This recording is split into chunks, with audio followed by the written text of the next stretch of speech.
신성델타테크 그리고 CCS 주주 여러분들 반갑습니다. 강프로입니다. 자, 오늘 영상에서는 초전도체 관련주들 중에서 희비가 엇갈리고 있는 신성델타테크와 CCS에 대해서 제가 집중적으로 이야기를 해드리도록 할 테니까 영상 끝까지 시청하시고요. 그리고 무엇보다 오늘 제가 이야기를 해드릴 영상에서는 주된 내용이 신성델타테크가 오늘 반등이 나온 것에 대한 이유, 그리고 CCS는 빠진 것에 대한 이유, 이 두 가지 내용에 대해서 제가 집중적으로 이야기를 드리도록 하겠습니다. 그리고 이 내용을 초전도체 관련된 무언가가 아니라 CCS도 그렇고 신성델타테크도 그렇고 작전주예요. 작전주고 CCS는 대놓고 작전을 하고 있는 종목입니다. 그래서 이 둘의 차이를 제가 집중적으로 분석을 하면서 우리가 추가적으로 수익을 낼 수 있는 방법이 어떻게 되어 있는지 그 부분을 이야기를 드리도록 하겠습니다. 자, 시청하시기 전에 구독과 좋아요 부탁드리고요. 그리고 무엇보다 이해가 안 되시는 분들은요, 댓글 남겨주시면 제가 내용 확인해서 말씀을 드리도록 하겠습니다. 다음 영상으로. 자, 시작하겠습니다. 자, 오늘 신성델타테크가 16%대 강세 마감이 됐습니다. 그리고 어저께 조정 한 8% 정도의 마감이 됐는데 엊그저께 고가를 넘어서면서 뭔가 더 갈 수 있을 것 같은 그런 내용이 막 나옵니다.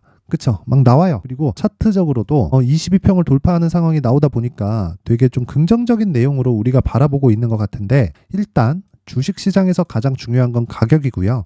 그 가격이 추가적으로 뻗어 나가기 위해서는 요 정배열을 만들어야 됩니다. 근데 지금 역배열 구간이죠. 근데 주가라는 게 지금 왜 역배열이지? 이렇게 생각할 게 아니라 이렇게 보시면 되는 거예요. 주가가 떨어졌죠. 그쵸? 떨어졌습니다. 그러면 17일 동안이니까 여기서 3일을 더한다고 한들 20일 동안의 고가는 69,600원입니다. 그럼 생각해 보세요. 이 고가 6만원 중반 후반대의 가격이 하루면 다 빠지잖아요. 그래야 요 가격이 나오니까 요 가격대가 보세요. 5만원대. 그러면 하루면 요 가격대가 빠지니까 21이평선이 가파르게 떨어지는 상황이 온단 말이에요. 이러면 당연히 62평의 고가는 보세요. 요런 상황이 됩니다. 요런 상황이 요렇게 그어서 보면 요렇게 됩니다. 요게 빠지더라도 62평은 거의 기울기의 변화가 없어요. 근데 지금 살짝 꺾였죠. 왜 꺾여요? 62평의 저가 이탈을 했기 때문입니다. 즉 60일 동안의 신저가를 여기 신성델타테크가 만든 거예요. 그러니까 61평이 꺾이기는 했지만 21평선은 애초에 꺾이기 시작했고 21평이 가파르게 떨어지기 때문에 역배열을 만들 수밖에 없다. 근데 주가가 올라가기 위해서는요. 자, 보세요. 모든 주식은요. 역배열 구간에서 62평을 돌파하는 상황이 나올 수도 있지만 이건 이제 정배열로 바뀌는 신호가 떴구나. 요렇게 해석을 해야 되는 거지. 야, 이때부터 무조건 간다. 이게 아닌 거예요. 보세요. 정확하게 여기까지 한번 보겠습니다. 여기까지 딱 보면은 자, 보세요. 정배열 만들고 딱 딛고 가죠. 그래서 21이평선과 61이평선의 관계에 대해서는 무조건 이해를 하고 요 내용을 토대로 내가 매매를 하는 걸 잊지 말자. 요 부분 기억하시고, 자, 그러면 오늘 같은 경우에는 어떻게 될까요? 오늘 같은 경우에 자, 보세요. 지금 역배열로 전환이 됐죠. 저는 개인적으로 여기 62평까지의 반등 구간을 잡아놨습니다. 그리고 저는 신성델타테크 오늘 매도를 했고요. 그리고 CCS 같은 경우에도 그쵸. 지금은 제가 보유하고 있지 않지만 딱 요날 10월 30일 날 매수해서 20%대 수익으로 마감이 됐고요. 그리고 요날 있죠. 요날 이 11월 3일인가 그럴 겁니다. 2주 전 금요일인데 요날 시간에 하한가를 갔어요. 장중에는 상한가를 갔는데, 근데 상한가를 간 종목은 다음날 갭이 나오잖아요. 물론 저는 요 시세를 못 먹었습니다만은 그 다음날 딱 떨어져서 15%의 매수를 해서 그쵸. 이 마이너스 15%의 매수를 해서 보합권에 정확히 매도한 내용이 있습니다. 그 부분까지 확인 한번 해보겠습니다. 우선 이야기를 해야 될 건 신성델타테크에 대한 내용이죠. 10월 10일로 쭉 넘어가 볼게요. 여기는 강프로의 무료 소통방이고요. 지금 가장 중요한 내용은 강프로의 무료 소통방이 어떤 내용을 가지고 매매를 하는가. 자, 보세요. 10월 10일 신성델타테크 고가는 64,000원입니다. 이미 고가 나왔고요. 이제 매도해야 될 때다. 10월 10일 오후 12시 49분에 제가 이야기를 드린 내용이죠. 이때 신성델타테크의 가격이 62,800원이었습니다. 그리고 나서 제가 이것도 걱정이 돼가지고 여기 보세요. 신성델타테크 내일 급락 나올 수 있다. 내일 매도에 이제 준비하세요. 그때가 요 가격대면 요 가격대 저 69,000원대 이 고가를 제가 잡은 게 아니에요. 잡은 게 아닌데 제가 어떻게 이런 매매를 하게 되었을까요? 이격도가 벌어졌기 때문이고 바닥 대비해서 6배 올라왔으면 많이 올랐잖아요. 근데 야, 초전도체가 세상을 바꿀 거야. 이게 무슨 소리입니까? 그 APL 논문 어쩌고 저쩌고 하는 사람들 있죠. 다 그냥 믿고 걸으시면 됩니다. 그냥 믿고 걸으세요. 그거 자기가 논문 쓰나요? 초전도체 본 적 있나요? 실제 본 적 있어요? 연구에 참여했나요? 그럼 어떻게 알아요? 그쵸? 그리고 그쪽에 평생을 거쳐서 공부를 했나요? 연구를 해봤나요? 아니잖아요. 야, 초전도체가 이런 거야. 이런 거니까 앞으로 이렇게 되겠지? 주가도 오르네. 야, 더 오르네? 이렇게 된 거잖아요. 이거 하지 말라는 거예요. 우리는 주식 투자자입니다. 주식 투자자의 목표는 재료에 대한 믿음이 아니라, 즉 성장성에 대한 믿음이 아니라 그 성장에 맞게 주가가 올라가는 과실을 따먹으면 되는 겁니다. 그래서 모든 문제는 저가를 잡으려고 하는 데서 생기고요. 내가 고가를 정확히 잡아서 매도를 하려는 것 때문에 생깁니다. 즉 심리 때문에 생기는 거예요. 그래서 정확히 저는 이야기를 드립니다. 순서대로 주가가 올라가는 첫 번째 단계는 신고가다. 신고가. 근데 신고가를 만들기 위한 첫 번째 단계는 정배열을 만드는 과정에 있다. 그리고 정확히 신성 델타테크는 요 구간에서 정배열을 만들었고요. 신고가를 8월 초에 만들었으며, 그리고 나서 매물 소화 과정을 거치고 올라갔다. 그러면 우린 매수를 언제 합니까? 신고가를 만들고 주가가 충분히 떨어졌을 때 매수를 한다. 그래서 저는 25,000원, 6,000원대에 신성 델타테크를 매수에 가담을 했고요. 그리고 추가적으로 상승을 해서, 그쵸, 고가 정확하게 못 맞춘다 그랬죠? 정확하게 5만원 전후에서 매도가 이루어졌습니다. 그리고 나서 제가 9월 달에 계속해서 매도를 해야 된다고 이야기를 드린 겁니다. 왜 그러냐면 초전도체가 만약에 맞다고 쳐볼게요. 1K99가 초전도체래. 그러면 요거 신성 델타테크에서 돈을 벌려면 어떻게 해야 돼요? 이거 상용화 시켜야 되잖아요. 근데 그 상용화를 시키려면 어떻게 해야 됩니까? 공장을 만들고 이것저것 많은 투자를 받아야겠죠. 뭐 투자 받기 쉽겠지. 세상을 바꿀 수 있는 물질은 맞잖아요. 그래서 제가 이야기를 드렸었던 게 상용화까지는 시간이 걸린다. 근데 주가는 6배 올랐네. 그러면 앞으로의 상황보다 주가가 너무 빨리 올랐잖아요. 에코프로 지금 어떻게 됐습니까? 150만 원에서 60만 원까지 떨어졌죠. 에코프로의 기술력이나 이런 거는 정확한 건 내부자들만이 알겠지만, 제가 정말 말씀드리고 싶은 그 내용 한 가지는요, 에코프로에 대한 기술력이 아니라 에코프로가 성장할 수 있다는 내용입니다. 그건 정부 정책의 방향이 친환경, 즉 탄소 배출을 낮추는 데 목적이 있기 때문에 전기차 시대가 오기는 올 거예요. 그리고 결과적으로는 전기 생산 쪽도 지금 탄소 배출에 대한 규제가 있을 거라고 저는 생각을 하는 사람입니다. 그런데 아직까지 그런 규제는 있지는 않아요. 근데 결과적으로 전기차 시대가 발전하면 발전할수록 원전에 대한 수요도 굉장히 늘어날 거라고 생각을 하지만, 그런 부분이 주가에 반영이 됐다면 어떻게 될까요? 이미 앞으로 좋을 내용이 반영을 시켜버린 거예요. 그러면 당연히 그것에 대한 가격 부담이 있을 수밖에 없고, 신성 델타테크는 바닥 대비해서 6배가 올랐으니까 내가 그냥, 그쵸, 고가를 잡지 않고, 그쵸, 한 2주 3주 만에 한 100% 정도 수익 났으면 오케이, 너무 좋다, 이거 그냥 끝이다, 그쵸. 이렇게 하는 게 매매입니다. 그게 아니라 야 여기 왔더니 야 신고가 더 가겠는데, 매물 소화 과정이 있다고 말씀드렸는데 그것도 그냥 싹 다 무시하고, 그러니까 이런 상황이 되는 거예요. 그런데 제가 내리면서도 계속 이야기를 드렸었던 건 반등 한 번 남았습니다. 그런데 그 반등이 남았었던 그 이유는, 그쵸, 세력이 못 빠졌다? 그거 어떻게 알아요? 여기서는 무조건 쌍봉 나옵니다. 왜? 세력이 못 빠졌거든요. 근데 여기서는 세력이 뭘 할지 몰라요. 절대 알 수가 없어요. 그래서 제가 계속해서 이야기를 드렸었던 거예요. 저가 잡으려고 하지 마시고요. 일단 가격대 확인하자. 무슨 가격? 반등 가격. 그래서 그 반등 가격을 제가 이렇게 이야기를 드린 겁니다. 요 날 있죠? 월요일 날 종가에 18%까지 올랐는데 저 손도 안 댔습니다. 손도 안 댔는데 정확히 제가 고가에서 잡고 나서 언제부터 이야기를 하기 시작했느냐, 뭐 중간중간 많은 이야기를 했습니다. 4만원 이탈 가능합니다를 5만원 후반대부터 얘기하기 시작했고, 자 보세요. 근데 어저께는 제가 뭐라 그래요? 여기 보이시나요? 11월 14일 어저께죠. 신성 델타테크 오늘 35,000원 못 지키면 2만원 초반까지 내려갑니다. 이거 제가요 종가의 이야기를 한 것도 아닙니다. 오전 9시 21분에 이야기를 한 거예요. 오늘 35,000원 못 지키면 2만원 초반까지 내려갈 수 있다. 어제 강세, 오늘까지는 확인이 필요하다. 매수 금지. 언제예요? 9시 22분. 근데 딱 오늘 어제 종가 보세요. 요 내용. 자 보세요. 35,050원에 35,000 지켰죠. 그리고 오늘 딱 반등 나오죠. 그래서 제가 바로 들어가죠. 신성 델타테크 장중 매매 들어갑니다. 어제 하락 확인했고요. 오늘 35,000원 지지 확인했고요. 그리고 단기 공략 기준으로 진행하고요. 예정 매도 단가 39,000원에서 4만원으로 구간 설정하겠다. 그리고 현재가 36,150원, 36,300원까지 잡을게요. 매수를 잡겠다는 이야기겠죠. 당연히. 자 보세요. 그러면서 쭉 올라가서 신성 델타테크 2% 수익 구간 진입, 5%까지 확대되었다.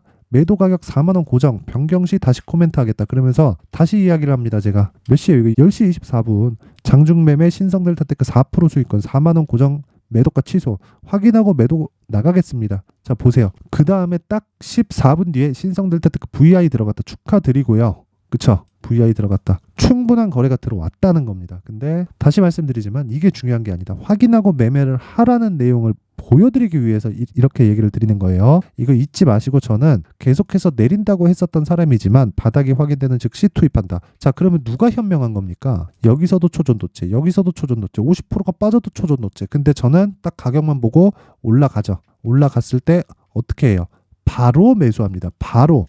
그쵸? 자, 이렇게 바로 매수합니다. 바로 매수하는 부분 그거 참고하시면 되고, 그리고 진짜 중요한 건요. 그쵸? 계속 요 내용이에요. 어떤 분이 질문보다는 놀라시더라고요. 아, 진짜 신성 4만원 넘어갔네요. 대박입니다, 강프로님. 저 밑에다 딱 이야기를 달아드리죠. 긴장 풀지 마세요. 신성 델타테크 추세는 완벽히 무너졌다. 고가에서 50%가 빠졌는데 추세가 안 무너졌다고 하는 사람이 이상한 사람이에요. 자, 무너졌고요. 재료가 중요한 게 아닙니다. 여기 기술적으로 먹고 빠져야 된다. 왜? 역배열 구간에서 고가는 확정이입니다. 확정. 그쵸? 어디까지? 47,000원까지. 그쵸? 내일 추가적으로 상승할지 안 할지 전 모릅니다. 근데 내일도 만약에 시초가에 매물이 쏟아진다. 지금 한 13% 정도 수익권에 끝났는데 4, 5% 정도 그냥 떨어지고 나 그냥 수익 본 거 포기하고 저 나올 거예요. 뒤도 안 돌아보고 나올 겁니다. 저는 거기서 뭐 초전도체 관련된 내용으로 그렇다고 하더라도 수익은 줄겠지. 한 13%에서 수익은 줄겠지. 그리고 추가적으로 올라갈 수 있다는 사람들은 그거 하면 돼요. 그거 하면 되는데 제가 이야기를 드리고자 하는 건 왜 이런 50%까지 맞아가면서 스트레스를 받냐 이 말입니다. 내가 만약에 여기서 매수했다고 쳐볼게요. 4만원부터 매수했다고 쳐볼게요. 수익 수익 거봐. 내 잘 봤지? 이탈. 와, 여기 손절해야 되나? 이 얘기 안 나올 것 같아요? 나옵니다. 나와요. 자, 이렇게 매매를 하시는 분들, 내가 심리가 안 잡히시는 분들은 제가 정확하게 이야기를 드리고 있습니다. 신성에 관련해서. 여기도 신성 델타테크 4만원 돌파 목전에 두고 있고요. 22평 수렴되어 있고요. 오늘 최대 상승 가격 45,000원 상한가 부근이다. 상승 시 미련 없이 빠지겠다. 상한가고 뭐고 그냥 빠지겠다. 그리고 4만원 돌파 관점 보이면 다시 코멘트 하겠다. 계속해서 이야기를 드리죠. 이것뿐이 아닙니다. 그쵸? 오늘 자, LNK 바이오 보세요. LNK 바이오 어떻게 됐나요? 오늘 13% 상승했습니다. 이것과 관련된 내용도 있는데 내용 너무 길어지니까 패스하고요. 자, 메타바이오 보세요. 지금 26%대 강세 보였죠? 그쵸? 다 언제 나갔나요? 11월 15일 8시 47분 8시 50분 이렇게 진행이 된다. 이게 뭐다? 시초가 단타. 그쵸? 요거 오늘 20%의 종가 매도 나오고 끝납니다. 요거 단타라 그랬죠? 그쵸? 그래서 제가 한마디만 더 드릴게요. 딱 주식시장에서 심리가 안 잡힌다 하는 분들은요, 소통방 입장하세요. 소통방 입장하시고 정말 주식 투자를 어떻게 하는 건지 딱 보면 감이 오실 겁니다.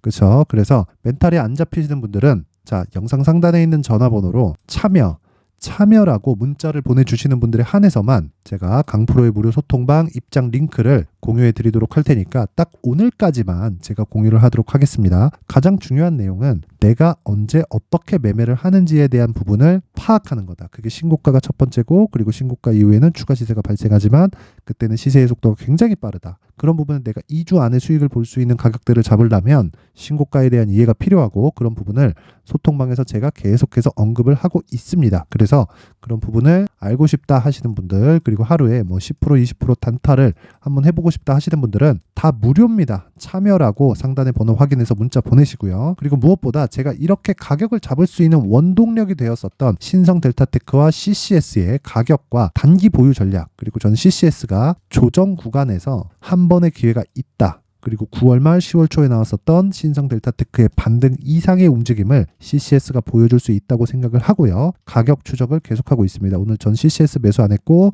신성 델타테크는 매수해서 홀딩하고 넘어간다.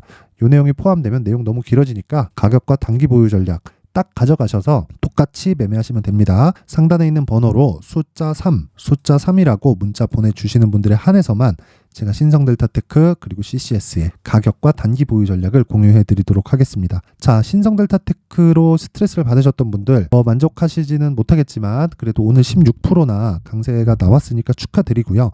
저도 수익 봐서 기분이 좋지만 모든 분들이 다 수익을 보셨으면 좋겠다는 마음이 있습니다. 그리고 항상 시청해 주셔서 감사드리고 모두 성공 투자하셨으면 좋겠습니다. 자, 이제 23년도 다 끝나가지만 매매를 하시면서 스트레스를 받으시는 분들이 있을 수 있습니다. 시장이 항상 그렇긴 하지만 그래도 제 구독자분들과 시청해주시는 분들을 위해서 앞으로 차기 주도주가 될 수 있는 대시세 종목을 준비를 해왔습니다. 단타나 짧은 수익만을 쫓다 보면요, 잦은 손절로 계좌가 망가지는 건 순식간이고요. 그만큼 수익하고는 거리가 멀어지겠죠. 장기간 유지하기가 어렵기 때문입니다. 결과적으로 주식시장에서 돈을 벌기 위해서는요, 어떤 계기를 만들어야 되는데 그 계기는 한 종목에 비중을 실어서요, 수익을 보는 것 말고는 없습니다. 쓸데없이 잦은 매매를 하지 말라는 이야기고요. 그리고 한 종목에 비중을 실을 수 있어야 된다는 겁니다. 그런데 이 비중을 실는 과정에서 성장 산업군에 대한 이해가 필요하다는 겁니다. 이 부분을 반드시 기억을 하셔야 돼요. 자, 이런 성장 산업에 대한 구조와 제가 앞서 말씀드렸던 신고가 그리고 선반영 구조에 대해서 이해를 했을 때 이런 매매를 할 수 있게 됩니다. 2월 7일 강프로의 대시세 종목으로 에코프로 매수가는 17만원 이에서 진행이 됐고요. 그리고 목표가는 50만원부터 자율 매도 구간으로 잡았죠. 예상 수익 범위가 200% 이상으로 되어 있는데 신고가 이후에 선반영 평균치가 200% 이상이기 때문에 그렇습니다. 자, 그런데 에코프로가 2차전지 양극재 기업이죠. 2차전지 양극재는 친환경이라는 범주 안에 속해 있다고 보시면 됩니다. 근데 제가 항상 이야기를 드리죠. 시세는 항상 연결된다고요. 앞으로 나올 대시세 종목도 이런 친환경이라는 성장 산업군에 포함되어 있어야 됩니다. 자, 이런 성장 산업군에 포함되어 있는 걸 확인한다면 이 내용처럼 세 가지의 공통점을 가지고 있습니다. 1년에 많은 종목이 발생하지 않고요. 그리고 세력들의 장기간 매집 구간이 확인돼야 되고, 그리고 상승하기 시작하면 평균적으로 3개월 정도의 상승 구간을 보이기는 하지만 제가 2개월이라고 작성을 해온 건 한 가지 내용 때문입니다. 한 달은 확인하는 과정이 필요하기 때문입니다. 이게 무슨 얘기냐면 성장 산업에 대한 부분 그리고 이런 공통점, 여기다가 기술적인 내용을 다 포함을 시키더라도 절대적으로 가격이 우선적으로 반영이 되는 것이기 때문입니다. 에코프로도 마찬가지예요. 장기간 하락하면서 최악의 국면을 거쳐왔고요. 이 구간에서 먼저 하락을 했다는 건 앞서 말씀드렸던 내용처럼 고가에 대한 부분이 아니라 저가, 즉 나쁜 부분을 반영한 이후에 신고가를 발생을 시켰다는 건 앞으로 좋을 부분을 반영이 되고 있다는 거죠. 그런데 본격적인 시세는 신고가 이후라고 말씀을 드렸고 지금은 매물 소화 과정을 보내고 있습니다. 앞서 말씀드린 대로 가격 먼저 분석을 끝냈죠. 그리고 나서는 정부 정책의 방향과 맞는지를 체크를 해야 되는 겁니다. 2023년 대시세 종목인 에코프로도요, 정부 정책의 방향에 맞는 종목이라고 볼 수 있겠죠. 물론 이런 종목들도요, 신고가 이후에 시세를 낸다는 건 반드시 기억하고 있어야 됩니다. 자, 이런 내용을 토대로 23년 상반기 에코프로와 같은 대시세 종목을 준비를 해왔습니다. 자, 하반기 대시세 종목은 영상 상단의 전화번호로 대시세라고 문자를 보내주시는 분들에 한해서만 공유해드리도록 할 테니까 영상 상단의 전화번호 확인해서 하반기 대시세 종목으로 큰 수익 내셨으면 좋겠습니다.